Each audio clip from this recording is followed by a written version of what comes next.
the peach pod, and the cloud sea. James Henry Trotter, no longer a boy, but a lean, nervous young man, sat huddled in the dusty attic of a dreary, isolated cottage. His life hadn't been the grand adventure he'd hoped for. The giant peach, his escape, had been lost years ago in a terrible storm, its crew of insect friends scattered to the winds. One day, while weeding a neglected corner of the garden, he found it. A single, glistening peach pit the size of his head. It pulsed with a faint, internal warmth. He recognized the magic. He couldn't deny it. Hoping for a new vessel, or at least a good crop, he buried it. That night, a sound like a ship's mast cracking split the air. James ran outside to find a stalk, not green and supple, but a mottled, woody brown, spiraling impossibly high into the black sky. It was already wider than the cottage chimney, and it was bearing fruit, a single, massive peach pod clinging near the top. This is his chance, he thought. A second flight. He climbed for hours, his hands scraped raw, the wood of the stalk rough and sticky. As he neared the top, he saw that the peach pod was leaking a luminous, sweet-smelling juice.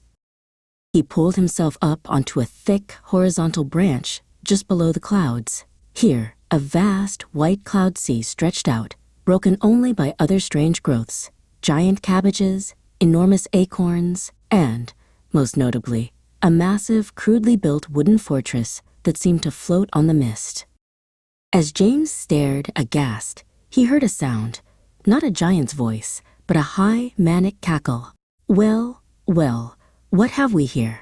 A little earthworm climbing my skyladder? A man stepped out from the fortress gates. He wasn't a terrifying giant, but an impossibly tall, unnervingly thin man, with a patchy, yellow-gray beard and clothes woven from what looked like shredded money. "Jack?"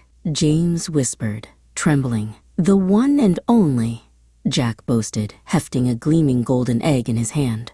"Though I go by Cloud Lord Jack now. See that giant hen? She lays these for me. And that harp plays itself, paid for by your giant peach, by the way. I used its remains for fertilizer."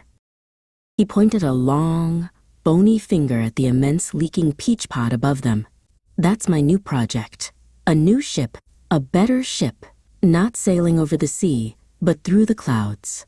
James's heart sank. This wasn't a land of simple giants. It was a ruthless, monopolized farm.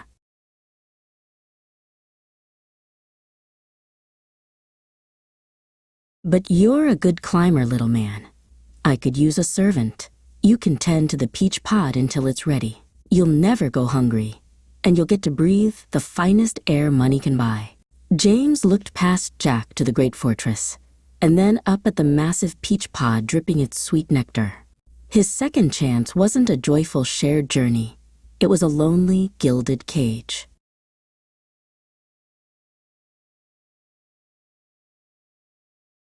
He would have to steal his adventure back. He gave Jack a respectful, low bow, the movement hiding the fact that his hands were now closing around the sharp, splintered edge of a broken beanstalk branch.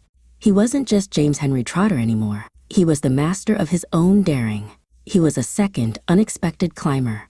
"Cloud Lord Jack," he said, forcing a subservient smile. "I'd be honored.